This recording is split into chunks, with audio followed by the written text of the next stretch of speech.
Bem, amigos, vimos no último bloco a situação da prisão, da condenação criminal transitada em julgado sem suspensão da execução da pena. Agora nós vamos avançar um pouco mais. Vejamos aqui outras hipóteses de dispensa com justa causa. Eu tenho aqui a situação da desídia do empregado no desempenho de suas funções. A desídia, amigos, é a famosa preguiça, a famosa indolência, é o corpo mole, no linguajar comum. É aquela situação, imagine só, a Mariana aqui de novo. Imagine só, o chefe da Mariana pede para a Mariana, fala, olha, faça aquele relatório lá para mim sobre todos os vídeos que foram gravados e editados esse mês. Passou ali uma semana depois, o empregador chega aqui, o chefe da Mariana chega para ela tá jogando paciência, ela tá ali só fazendo uma série de postagens lá no Instagram, tá legal? E ele chega para ela e fala, poxa Mariana, e cadê aquele relatório que eu pedi? Ah, chefe, eu não fiz, outro dia eu faço. Passou um mês, ele vai lá e passa ali para ela uma outra atividade, e a Mariana também de novo fica com aquele corpo mole. Então, esse comportamento habitual, comportamento reiterado, mais preguiçoso, mais ali de corpo mole, é isto que caracteriza a desídia. Tá legal? Então esse comportamento desidioso, ele dá aso sim à extinção contratual por um justo motivo. Bacana? Além dele, amigos, a embriaguez. Nos termos da literalidade da CLT, a embriaguez, ela é causa suficiente para extinção, para demissão do empregado com justa causa.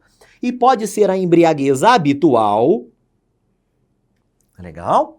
Ou seja, aquele comportamento, aquele empregado que frequentemente está embriagado.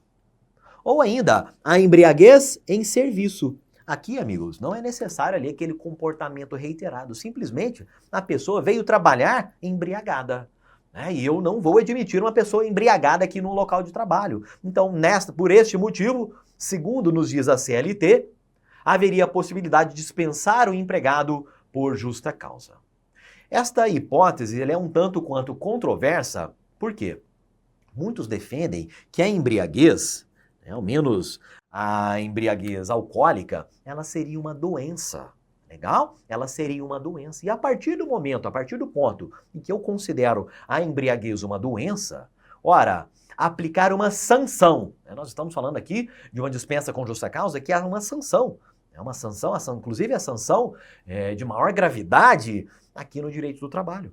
Legal? Ou seja, aplicar uma sanção a uma pessoa que está doente não pareceria justo. Então, para quem defende a caracterização da embriaguez como uma doença, não seria possível a dispensa com justa causa fundamentada na embriaguez do empregado. Legal?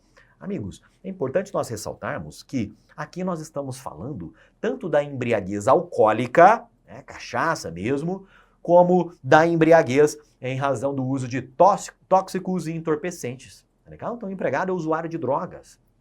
Então, muitas vezes ele comparece aqui ao local de trabalho já alto, já fazendo uso ali dos tóxicos e entorpecentes. Então, também seria motivo para a dispensa com justa causa em razão desta embriaguez. Então, nós estamos falando aqui tanto da embriaguez alcoólica como da embriaguez em razão do uso de entorpecentes. Legal? Muito bem. Outra hipótese ensejadora da justa causa é a violação de segredo da empresa. Olhem só. O empregado, ele teve ciência, ele teve acesso a algumas informações em razão da sua condição de empregado e ele vai lá e divulga essas informações sem autorização. Um tempo atrás a gente brincava que talvez o maior segredo que existia seria aquela fórmula da Coca-Cola, não é? Então imagine só, um empregado lá da Coca que tem ciência da fórmula de produção da Coca-Cola, e ele vai lá e divulga a fórmula da Coca. Então, ele estaria praticando essa conduta aqui, violação do segredo da empresa. Legal? Violação de segredo da empresa. Mais uma hipótese. Aqui, vejam só, na linha H, o legislador previu duas faltas graves. O ato de indisciplina e também o ato de insubordinação. Adalto, isso aí não é sinônimo? Amigo, segundo a doutrina, não são expressões sinônimas. Tá legal? O que é importante nós percebemos? Ambos podem dar aso à dispensa com justa causa, e é importante nós sabermos a diferença entre esses dois atos. A indisciplina é aquela situação em que o empregado descumpre ordens de caráter geral. Imagine só, imagine que na nossa empresa tem lá uma plaquinha de proibido fumar. É um proibido de fumar. Vem cá, essa proibição, ela se destina somente a você ou a todos que se encontrarem naquele ambiente? A todos, não é verdade? Então é uma norma de caráter geral. Imagine que você vai lá e descumpre esta ordem, né? Esta proibição de caráter geral. Você praticou o ato de indisciplina. Agora, imagine outra situação. Imagine que há ali uma ordem dirigida especificamente para você. Legal? O seu chefe chega para você e fala, olha, eu gostaria que você, a partir de agora, você, enfim, só você trabalha com isso aqui na nossa empresa, é legal? Então, todas as vezes que você encerrar aqui o seu expediente, eu quero que você passe um paninho aqui e faça uma limpeza dos nossos equipamentos. Tá legal? Só você é quem deve fazer isso. Então, você vai lá e começa a descumprir essa ordem. O empregador chega para você e fala, olha, faça esse relatório aqui para mim por gentileza, ou então faz o seguinte, pega esses equipamentos e leve eles lá para o 10º andar. Aí você descumpre, ignora solenemente aquela ordem. Amigos, como aquela ordem foi dirigida especificamente para você, para aquele empregado, e houve descumprimento, nós estamos falando da insubordinação e não mais da indisciplina. Tá legal? Então, insubordinação é o descumprimento de ordens individuais. Legal? Por fim, nós temos ainda aqui o abandono de emprego. Legal? Nós temos aqui a situação do abandono de emprego. E o abandono de emprego é aquela situação em que há uma ausência intencional, uma ausência intencional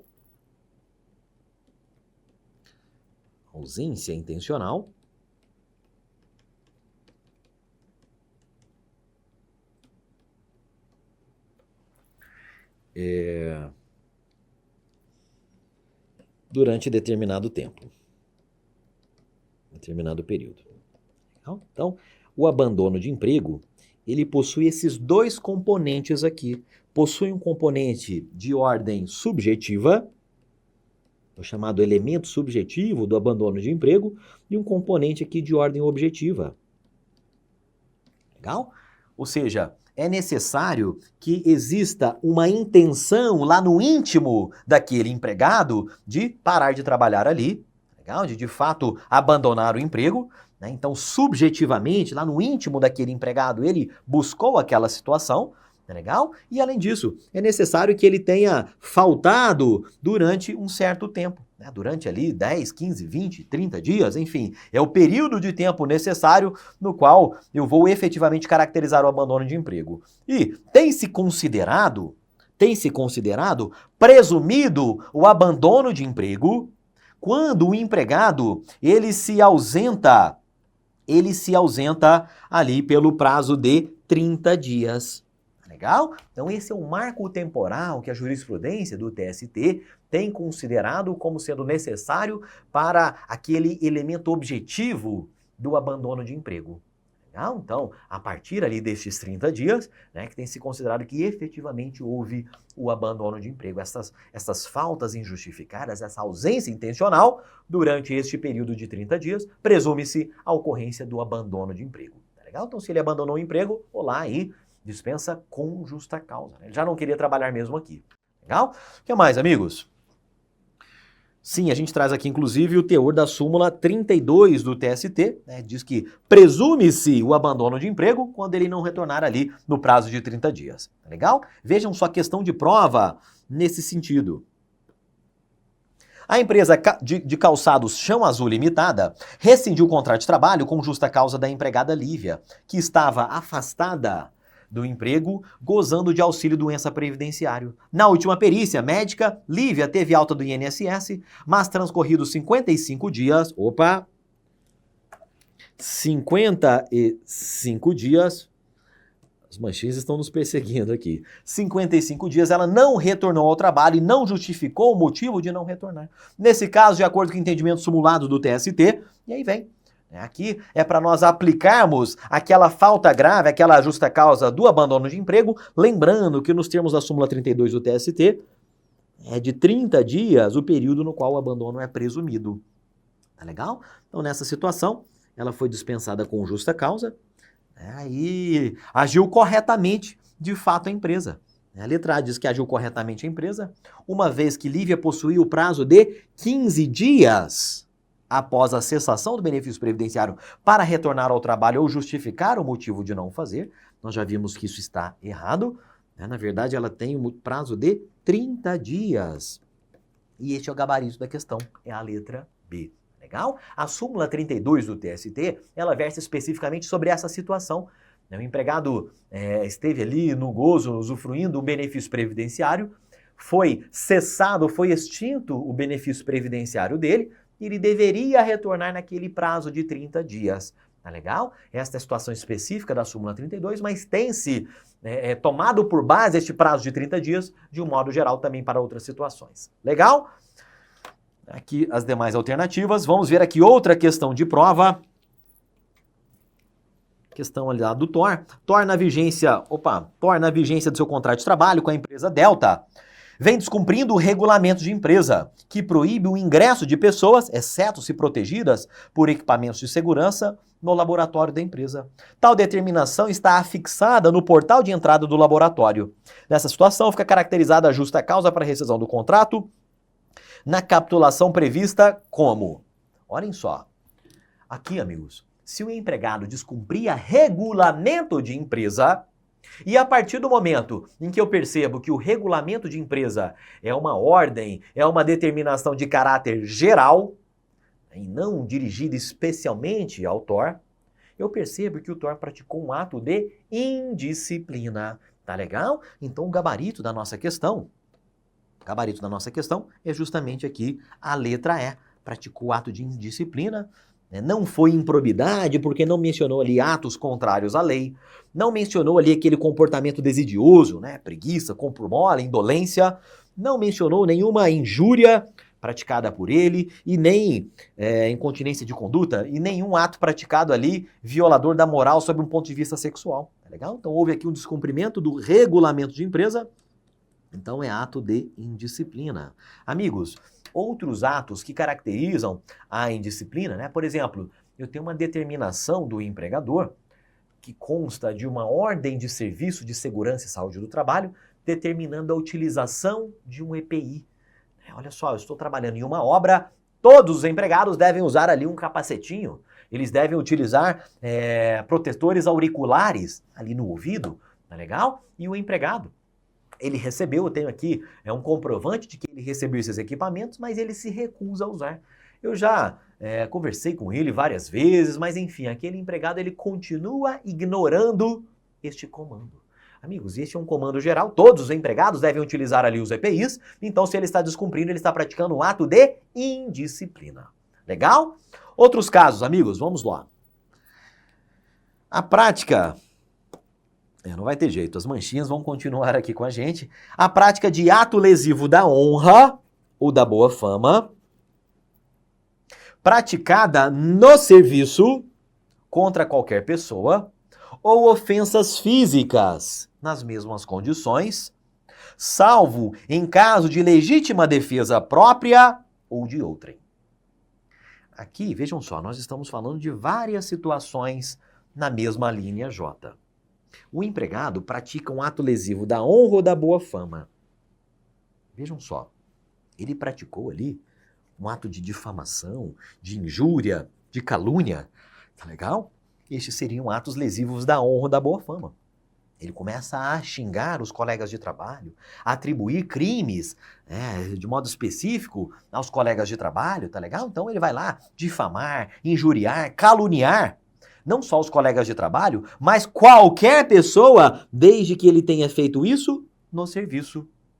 Tá legal? Então, nesta hipótese aqui da linha J, importa o local em que ele praticou essas condutas. Ele praticou isso dentro do local de trabalho, tá legal? No serviço. E nesta mesma linha foi mencionada também a ofensa física. Então é aquela situação que, imagine só, eu tenho ali um vendedor de uma loja, né, ele foi contratado para fazer as vendas, enfim, e chega um cliente lá, em vez de fazer a venda, ele vai lá e agride o cliente. É legal? Ele pratica ali uma ofensa física, ou ele pratica atos de calúnia, difamação e injúria contra aquele cliente. É legal? Se ele fez tudo isso no serviço, está capitulada aqui a hipótese da linha J. É legal? Existe aqui uma única ressalva que diz respeito aos atos de ofensa física, que é a legítima defesa. Quando o empregado agride uma outra pessoa no local de trabalho em legítima defesa sua ou de outra pessoa, aí não estaria caracterizada esta falta grave da linha J. Tá legal? Não sendo em legítima defesa, aí sim aquela agressão ensejará a dispensa com justa causa do empregado. Bacana? Cuidado, amigos, para a gente não confundir isto que nós acabamos de comentar com o que nós iremos ler aqui em relação à linha K. Olha só, pessoal. Olha só. A linha K menciona também ato lesivo da honra ou da boa fama, menciona também as ofensas físicas, mas a linha K vai importar para ela não o local em que as ofensas foram praticadas. Legal? Vai importar a vítima daquelas ofensas físicas aqui na linha K. Então, nos diz lá o legislador que essas ofensas devem ter sido praticadas contra o empregador ou seus superiores hierárquicos, em qualquer local. Legal? Salvo em legítima defesa própria ou de outrem. Então, vejam só, lá no caso anterior, nós estávamos comentando que o empregado praticou aquelas condutas contra qualquer pessoa dentro do local de trabalho. Agora, a situação é ligeiramente, sutilmente diversa do que nós comentamos. Imagine só, o empregado trabalha ali de segunda a sexta, no domingo ele está de folga. Mas ele está de folga, ele vai até o cinema, tá legal? Pega ali, reúne a família, né, leva a esposa dele e vai para o cinema. Lá no cinema, adivinhem quem ele encontra lá no cinema? Ele encontra o chefe dele, legal? É o superior hierárquico daquele empregado. E ele pensa, fala, olha, hoje esse danado não me escapa. Eu vou acertar esse miserável. E aí ele vai lá e sem nenhuma causa, ele vai lá e agride fisicamente aquele chefe. Legal? E vejam só, aquele empregado ele tinha estudado o 482 da CLT só até a linha J. Né? E ele pensou, olha, não estou mais no local de trabalho, eu vou sim agredir e nada vai acontecer comigo. E aí que ele se enganou. Legal? Porque se ele pratica aqueles atos, né, de calúnia, difamação, injúria, ou seja, lesivos à honra da boa fama ou ofensas físicas contra o empregador ou os superiores, em qualquer local, em qualquer dia da semana, ele estará sujeito à dispensa com justa causa. Tá legal? Porque aqui importará a vítima daquelas agressões e não mais o local em que elas foram praticadas. Tá legal? Então, qualquer que seja o local, aqui na linha K, desde que tenha sido contra o próprio empregador ou os superiores hierárquicos. Né? Claro, sendo em legítima defesa, não haveria que se falar em falta grave. Bacana? Vamos continuar aqui no penúltimo slide envolvendo as hipóteses de justa causa. A CLT menciona ainda a prática constante de jogos de azar. A prática constante de jogos de azar. Imagine o seguinte.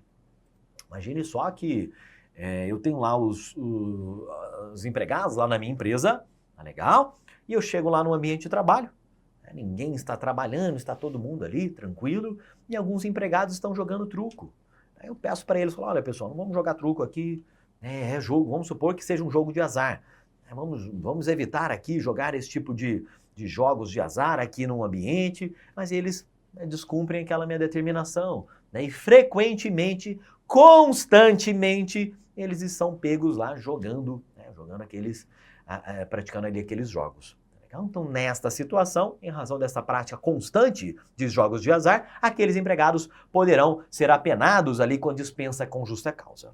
Legal? Bem, é importante nós destacarmos aqui a necessidade de habitualidade desta prática. Tá legal? E existe uma divergência doutrinária em relação a se esses jogos de azar teriam que ser jogos proibidos ou se qualquer jogo poderia dar ensejo aqui à dispensa com justa causa.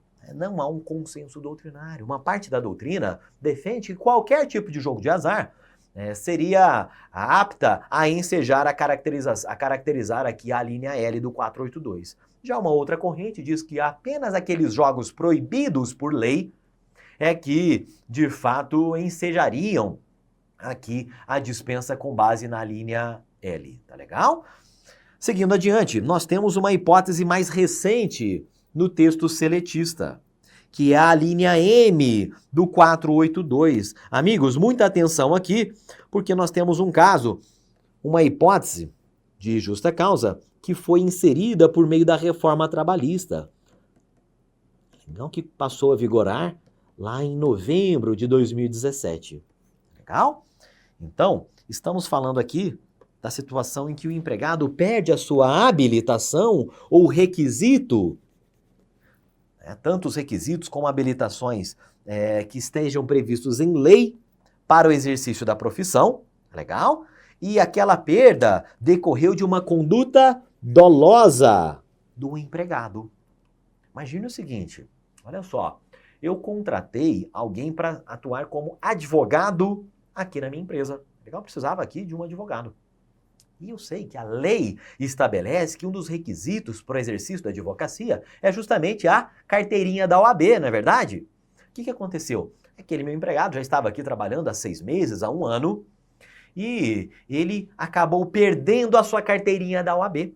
Legal? Acabou perdendo o seu registro lá na OAB. Ele não mais possui o requisito previsto em lei para trabalhar aqui na minha empresa naquela função de advogado.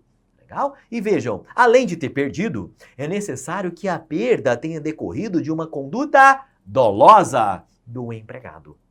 Bacana? E aí sim, vamos supor que aquele advogado, ele perdeu a sua OAB, enfim, por um ato totalmente intencional, uma falta de decoro, uma quebra de decoro intencional lá no âmbito da OAB. Então, neste caso, ele poderá ser dispensado com justa causa.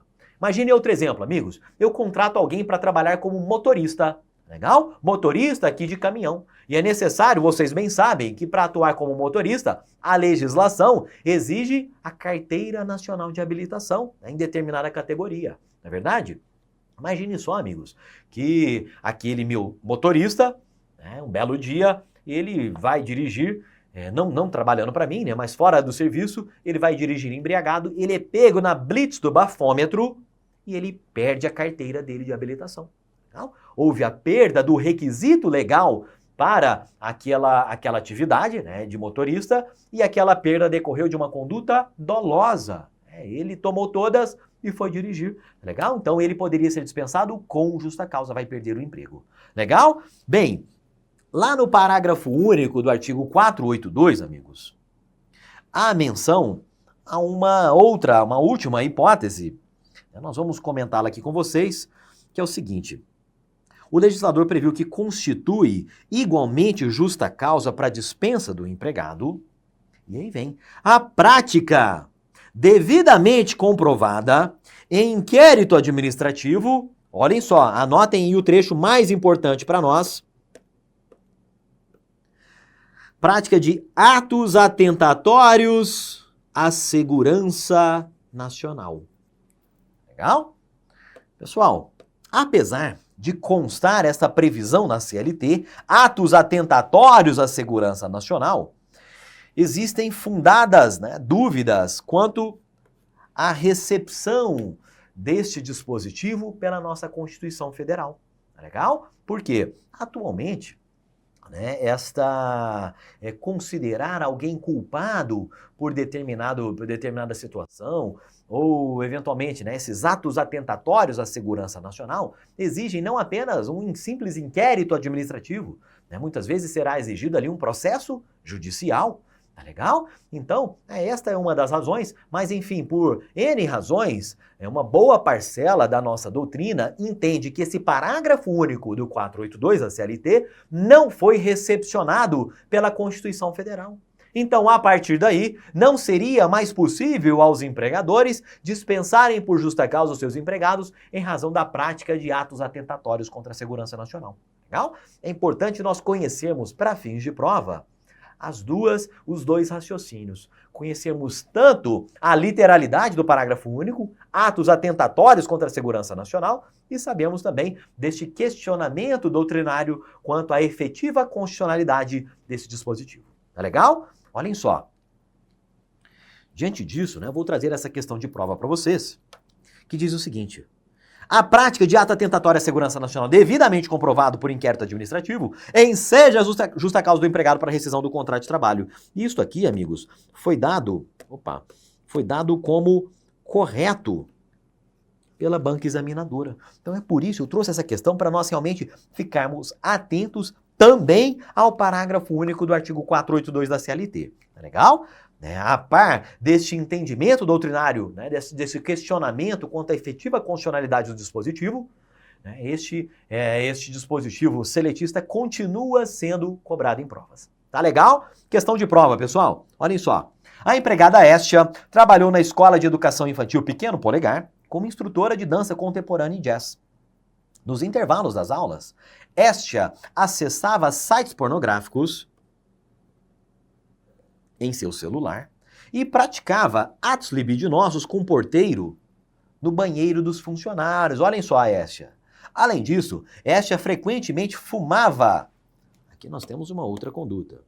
Além disso, Estia fumava em local proibido, onde havia riscos de incêndio e placas de sinalização proibitivas. Tais atitudes podem ser consideradas figuras de justa causa, respectivamente nas modalidades. E aqui é uma questão exigindo que a gente não apenas conheça a literalidade do 482, mas o conteúdo de cada uma das suas alíneas. Olha só, vamos aqui de trás para frente. Aqui em azul, se a Estia fumava em local proibido e descumpria estas proibições que constavam das placas, ela está praticando o ato de indisciplina. Legal? Não é ato de insubordinação, é ato de indisciplina, descumprimento ali de uma ordem de caráter geral. Agora, se ela pratica esses atos libidinosos, acessava sites pornográficos ali dentro da jornada de trabalho, aí, amigos, ela está atentando contra a moral sob um ponto de vista sexual. É algo que ela não consegue conter. É uma incontinência de conduta. Tá legal? Incontinência de conduta e indisciplina, respectivamente. A letra D é o nosso gabarito. Tá legal? Notem, amigos, reparem que havia aqui na letra B, olha só, a incontinência de conduta seguida da insubordinação. Legal? Então, realmente uma questão não foi fácil, que cobrou esse detalhe, para nós sabermos diferenciar a indisciplina da insubordinação. A insubordinação é aquele descumprimento de ordem especificamente dirigida, ficou pequeno aqui, ordem especificamente dirigida àquele empregado, e não descumprimento de uma ordem geral. Legal? Descumprimento aqui de ordem de caráter geral. Bacana? Bem, agora sim, para nós encerrarmos aqui as hipóteses de justa causa, nós vamos lá para o artigo 158 da CLT, que no seu parágrafo único diz o seguinte: constitui ato faltoso do empregado a recusa injustificada, e aí vem, ao uso, vamos marcar aqui em azul, ao uso dos equipamentos de proteção individual, ou seja, dos EPIs, fornecidos pela empresa. Então, aquele exemplo que nós já demos, o pedreiro, que injustificadamente ele se recusa a utilizar o capacete, o protetor auricular, tá legal? Além de ser um ato de indisciplina, muitas vezes esta recusa aqui, ela vai gerar ali uma série de riscos, uma série de transtornos. Muitas vezes essa recusa do empregado, ela vai ser considerada uma falta grave. Legal? Imagine a seguinte situação, olha só, eu tenho um pedreiro trabalhando ali, um pintor, trabalhando na pintura de um edifício, né, na fachada de um edifício. Imagine só, um edifício de 10 andares, ele está sendo pintado. Ele está sendo, né, estou pintando ali a fachada daquele edifício, lá no 8º andar. E é necessário, a legislação impõe, que aquele pintor, quando ele estiver ali na fachada do edifício, ele utilize alguns equipamentos, né? Por exemplo, um cinto de segurança, legal? Para evitar a queda, né? A morte ali, o acidente envolvendo aquele pintor. Então vejam só, aquele pintor está em uma situação bastante crítica, né? Uma situação ali que há um risco realmente importante e ele ainda assim se recusa a utilizar aquele cinto de segurança, tá legal? Então seria o descumprimento aqui dessa capitulação aqui do 158, parágrafo único, ele está se recusando a utilizar o EPI, né? E há uma repercussão bastante grave. Há ali um risco bastante importante que ele está desconsiderando. Então ele pode também ser dispensado com justa causa. Legal? Para nós finalizarmos, agora sim, olhem só. Havia na CLT a previsão de que os bancários, quando ele fosse ali, ele tivesse ali um comportamento em que ele deixasse de pagar dívidas legalmente exigíveis, em relação aos bancários, isto seria uma falta grave e punível com a dispensa com justa causa. Tá legal? Então, em relação aos bancários, essa falta contumaz do pagamento de dívidas legalmente exigíveis, isto seria motivo para a dispensa com justa causa. Mas, amigos, isto já foi revogado. Lá em 2010, surgiu uma lei que revogou esta hipótese aqui, então não mais posso demitir o bancário apenas com base em sua inadimplência, né, de dívidas legalmente exigíveis. Legal? Olhem só, vamos ver aqui questão de prova sobre este assunto.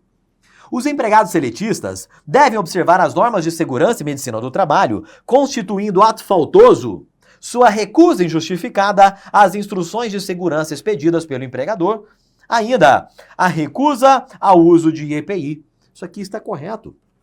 É um ato faltoso, a depender da gravidade, este ato faltoso pode ensejar a dispensa com justa causa. É isso que consta, amigos, lá no artigo 158 da CLT. Legal? Outra, a respeito da extinção do contrato de trabalho por justa causa, né, na verdade por culpa do empregado, e aquela por falta grave cometida pelo empregador, em conformidade com o que estabelece a CLT, entendimento simulado do TST, e aí vem. Letra B. Nós trouxemos apenas as alternativas que interessam a este assunto desse bloco, tá legal? A letra B diz o seguinte: para o empregado de estabelecimento bancário, já comentamos, a falta contumaz do pagamento de dívida legalmente exigível é motivo para a extinção do contrato por justa causa. Pessoal, isso aqui está errado. Atualmente, não mais é motivo para a justa causa do bancário. Legal? E a letra C, a imotivada ofensa física praticada contra olha o chefe aqui, o superior hierárquico, mesmo fora do ambiente de trabalho, ela é suficiente à extinção do contrato por justa causa. Isso aqui está correto? Tá legal? É o que nós vimos lá, salvo engano, na linha K, né, do artigo 482 da CLT. Tá legal? Bem, para nós já caminharmos para o finalzinho aqui deste bloco de justa causa, é importante nós sabermos quais são as verbas, aquilo que tem direito o empregado que é dispensado com justa causa. Então, olhem só. Vamos aqui na tela.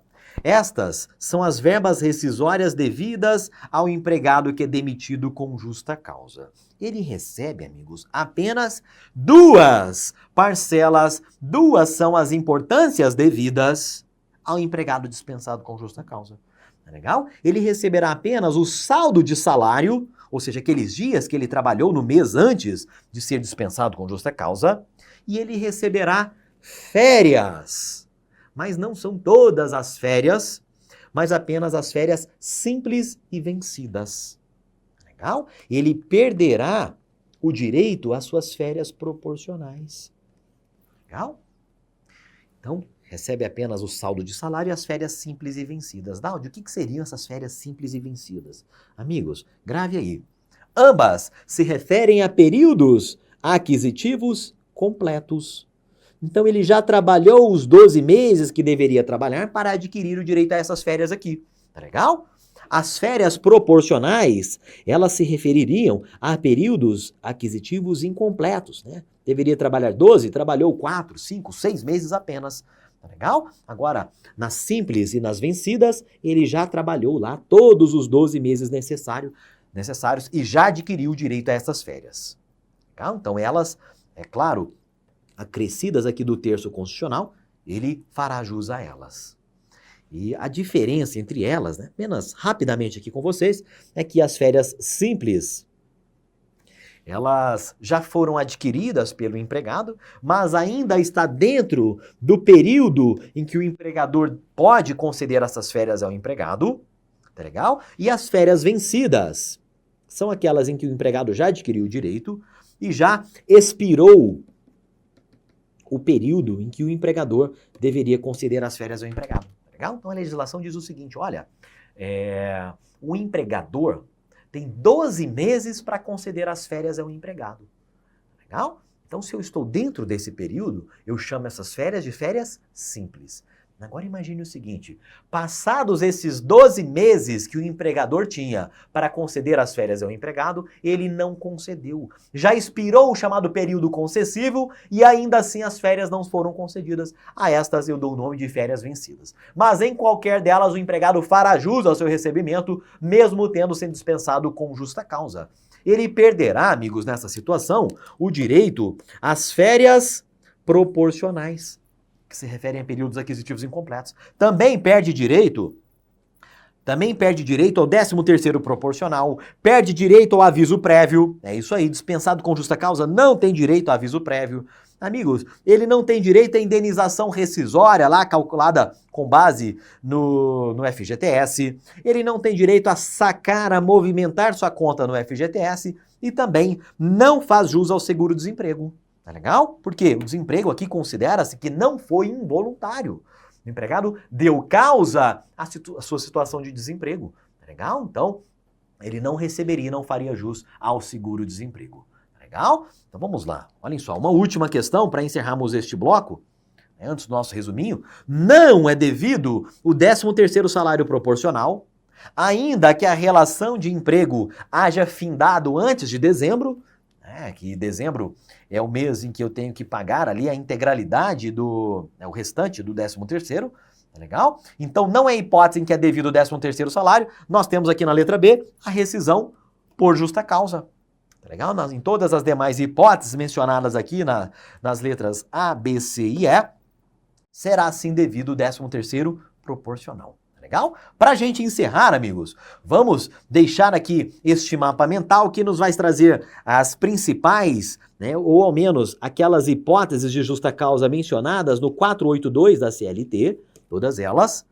Já comentamos lá improbidade, incontinência de conduta, mau procedimento, a concorrência desleal, negociação habitual, a condenação criminal, lembrando, transitada em julgado sem suspensão da execução da pena, a desídia, a embriaguez habitual em serviço, violação do segredo da empresa, a hipótese mais recente do 482, perda da habilitação, requisitos legais por uma conduta dolosa, prática constante de jogos de azar, salvo legítima defesa, ato lesivo da honra é praticado no serviço contra qualquer pessoa, ato lesivo da honra ou da boa fama ou ofensas físicas praticada contra o empregador em qualquer local, abandono de emprego presumido lá nos 30 dias, indisciplina e insubordinação.